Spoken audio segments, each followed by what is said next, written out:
Good afternoon. I'm Gail Kerr, the Tennessean's local news columnist, and we're here once again as we gather every Wednesday to let you hear from the opinion writers at the Tennessean on some of the subjects that are knocking around the world, appearing on our editorial pages and in my column. I'm here with Frank Daniels III, who is our community conversations editor, and we're going to talk about some of the things that are going on.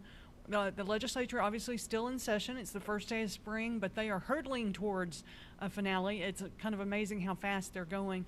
One of the things that is on their plate that hasn't seen a lot of movement yet, but there's a lot of discussion about it, is whether the legislature should add more funding to classes for pre-kindergarten students. This is a subject that former Governor Phil Bredesen was very dear to his heart. He sort of started it up. But it has never been fully funded. Only a small percentage of students, all of whom are poor and from the deepest level of poverty, are eligible for pre-K classes. There's some doubt in the Republican administration about whether these work. Now, our editorial on Sunday, I believe it was, weighed in on this. Frank, why don't you talk about that editorial, what your stance was, and what y'all think about pre-K? Well, I would say that from the Tennessean's perspective, the investment in early education,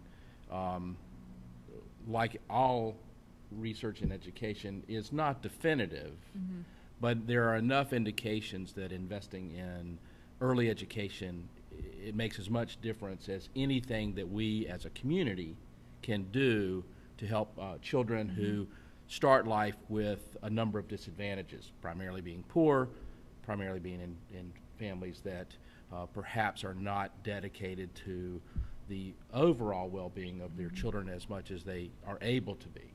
And so by funding, giving children and those families the ability to engage in the kinds of educational opportunities, or at least a version of the educational opportunities that our middle class and upper class families are, is a good investment for us as a community. It should reduce the cost of the social burden that those children sometimes impact us with. And even if it is a 10 or 5 or 8 or whatever % reduction in that total cost, that's a number that is a fairly good return. It is understandable in a world where we are looking at marginal dollars going to a variety of places. We know that prisons, for example, are underfunded. Education as a whole is underfunded. We have lots of challenges.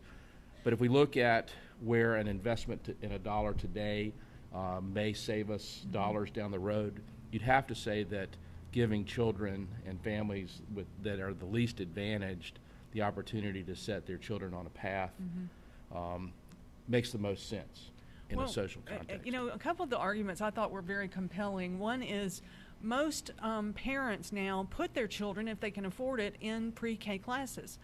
So those kids are getting already the experience of how to sit and be still and learn, how to count, how to spell their name, where the kids without those opportunities are not. You can't, it's just illogical to me that when they hit kindergarten, you're not going to see a difference between those two kids. That is absolutely true, and the counter argument to that, which we did illustrate, is that by grade 3, the differences disappear. Unfortunately, they disappear not because everybody's being leveled not to a very high level. Right. That's a very good point. I did think there was one person who was quoted, I think, in our news story, Chaz Siss story about it, that said, but to argue that is to say, well, you fed the kid on Monday, so why should we feed him on Wednesday? Which I thought was, so if you're giving them the skills to succeed in school pre-kindergarten, then okay, but if by 3rd grade they're leveled off, at least they got a great start. So they did get a good start, and one of the things that, there's lots of great programs that perhaps we don't engage in enough. The Read to Succeed program that is run by the United Way, Books from Birth, things that we can do as a community to get engaged, yet we don't invest in opportunities to take our most disadvantaged and put them on a path that Yeah. in the end, I mean, we should all benefit from that. Absolutely. Well, this isn't another one of those interesting subjects that Governor Bill Haslam is taking a let's wait and see attitude about. He wants to see results of a Vanderbilt study that's trying to definitively look at whether pre-K works. But we should see some movement in this session. Another topic that's out there this week that is really, I'm finding pretty fascinating. There is a Supreme Court debate going on right now about a law in Arizona, I think that's correct. It is. About whether you can require somebody to prove that they're a citizen of the United States before they register to vote. It's part of the motor voter law. When you go get a driver's license, you're given automatically the opportunity to register to vote. That debate is actually going on right here in Davidson County as well. The Election Commission will meet tomorrow afternoon to decide if a very similar bill that was passed here, or similar rule, stands up to a legal challenge. Any thoughts about that, Frank? The first thing that when this came up, I thought, well, how would I do it? Yeah. Yeah. I mean, does that mean I have to carry my passport? I mean, that means I have to carry my passport around with me. Right. And that just seems, one more burden that I let my passport expire. Now I guess I got to go renew it. It just, and if I have to do that, I can imagine folks that, haven't gotten their birth certificate recently. I mean, the burden of proof for something where we have such low observable problem. Yeah. I mean, we don't have voter fraud. Right. It is. This isn't about voter fraud. This is about voter suppression. We know that. Exactly. And it's suppression of minorities. I mean, let's just say absolutely. it. That's It's exactly what they're doing. Minorities and older folks. Yeah, exactly. So it just, it just seems to me that it is uncivil at best and just downright mean. Yeah. And it's, it's hard. I mean, Tennessee had a bit of the reputation of being a mean state before I moved here. And, I hate to see things like this make it so. Yeah. Well, it's going to be interesting to see if the Supreme Court rules on the merits of what's going on in Arizona or finds a technicality, which a lot of their debate and their questioning of the attorneys so far would indicate. But we'll wait and see. It does appear, I mean, the metro attorneys here in Nashville have said, you can't do this. It's not constitutional. When you register to vote, you sign an affidavit that you're telling the truth and that you're a citizen. So it is pretty amazing that we continually put ourselves in position that we accuse everyone of lying. Exactly. So we'll stay tuned on that. It's something I've kind of got my eye on to see if there's some column fodder in that later on in the week. The column I wrote over the weekend that has drawn a lot of buzz is about whether the African American Music Museum is fact or fantasy. This was proposed almost 10 years ago, and it's just never gotten off the ground. Their goal was to raise $43 million, which is a pretty steep price. The state gave this private foundation 3 acres of land at the corner of Rosa Parks Boulevard and Jefferson Street, but they've never broken ground. They were supposed to be open by now. In a last-ditch effort, they've gone to the city now and said, hey, can we use the old convention center site? It was really interesting to me, Frank. Every single person, and I bet I talked to 12.5 people, not one single person would be quoted on the record. And I think it's because they don't want to say what is the obvious. This thing just doesn't have any steam behind it. Well, that's true of many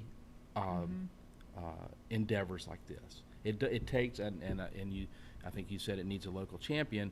It took 30 years for the Everglades National Park to become a park. It took almost that long for the Gateway Arch in St. Louis. When you look at museums, you look at civic art, you look at things where somebody has an idea to celebrate whatever it is, African American music, the heritage here in Nashville, which is great. It does take a long time. So the fact that it's been 10 years is not, to me, is not a big problem. If they can sustain momentum, if they can find somebody to take up the cause, then it could happen. Asking the city to bail you out is always a non-starter because maybe they'll make the commitment to put it there, but absent the local champion, absent somebody to continue to raise money, it will be a blight, not beautiful beauty Yeah. mark for the city and part of you know, our attraction and home of music. So the length of time is less important than whether or not there is someone that continues to champion the cause and to bring together. I mean, you know, with all the African Americans from Tennessee State, from Fisk, that have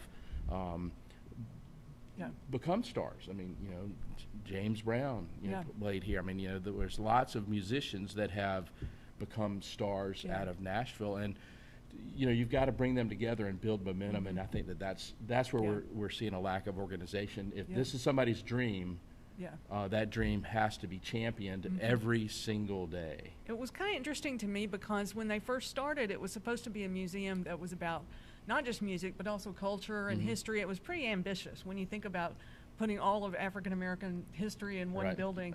But it's interesting that nobody's really focused on making this more about civil rights, which is definitely Nashville's history, more so than African American music. There's certainly a smattering of that here, and big names certainly played and got started here. But when you think about African American music, I think of other cities first. Yes. Detroit, New Orleans, Memphis, Chicago, New York. Even Kansas City. Even Kansas City. So it's going to be really interesting. I mean, I wish them the best. I hope that they get it going. But it was interesting that story popped, and my column popped just as the Nashville Symphony ran into a major financial roadblock. And when they built that building, they had support of some of the wealthiest, most prominent Nashvillians. And so you can see that any of these, as you said, can get into trouble. Yeah, the Nashville Symphony issue is more a reflection of the bad timing of the flood.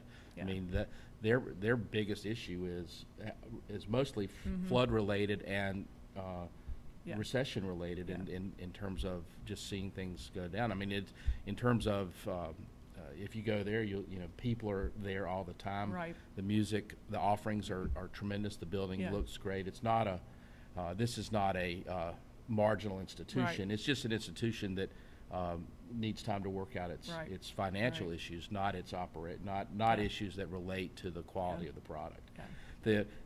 Just briefly going back, as you talk about the African American Music Museum, the fact that it has not settled on one particular, it started broad. So they're looking for a story that somebody will champion, and that tells you that speaks volume then and there. It does. Well, that's a look at some of the things that are going on. There's a lot of other stuff popping, and you'll see it on our editorial pages and in my column. Mine runs Sundays, Mondays, and Wednesdays on the local news front and on Tennessean.com. Frank and his partner in crime, Ted Rayburn, write strong editorials many times a week on our editorial and op-ed pages. You can always reach me at gkerr@Tennessean.com. And Frank, where can they find you? FDanielsIII@Tennessean.com. Excellent. And I write every day. Yes, exactly. Teachable moments. Thank you all so much for joining us, and we'll see you next Wednesday. Thank you.